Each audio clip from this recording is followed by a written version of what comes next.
Comment s'installer en Pologne? Dans ce guide, je vais encore éclaircir pour les étudiants internationaux qu'est-ce qu'il faut faire pour s'installer en Pologne. Bienvenue dans notre guide de survie pour les étudiants internationaux s'installant en Pologne. Dans cette vidéo, nous vous fournirons des conseils pratiques pour vous adapter à la vie en Pologne.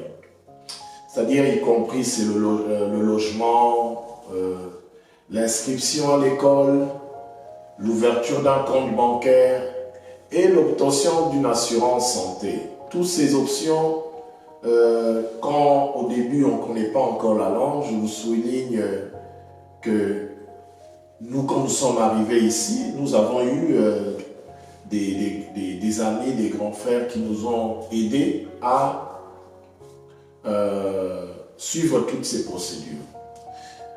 Commençons par la recherche du logement. Cela, c'est l'un des aspects vraiment les plus difficiles de l'installation dans un nouveau pays.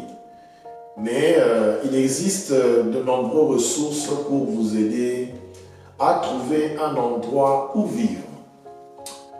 Vous pouvez chercher en ligne des appartements ou des chambres à louer ou contacter l'université ou le programme que vous fréquentez pour venir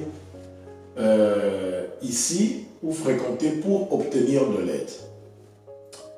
Ensuite, vous devrez vous inscrire à l'école. Cela implique généralement de soumettre les documents d'inscription, de payer les frais de scolarité, de vous inscrire à des cours.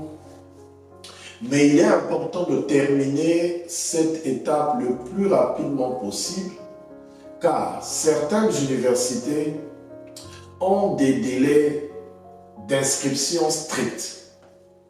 Ensuite, vous devez ouvrir un compte bancaire et c'est important pour gérer vos finances pendant votre séjour en Pologne.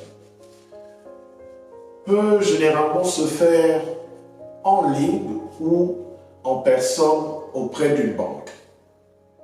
Vous devez fournir une preuve d'identité, c'est-à-dire ça peut être passeport ou bien une carte de séjour, telle que d'autres documents que la banque va demander, ainsi qu'une preuve de votre adresse qui est vraiment nécessaire.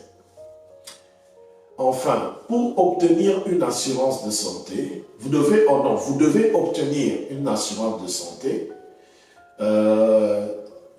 Cela est généralement fait via à l'université ou le programme que vous fréquentez. Vous pouvez également acheter une assurance privée, mais il est important de comprendre les termes de votre assurance et ce qu'elle couvre afin d'être préparé en cas d'urgence.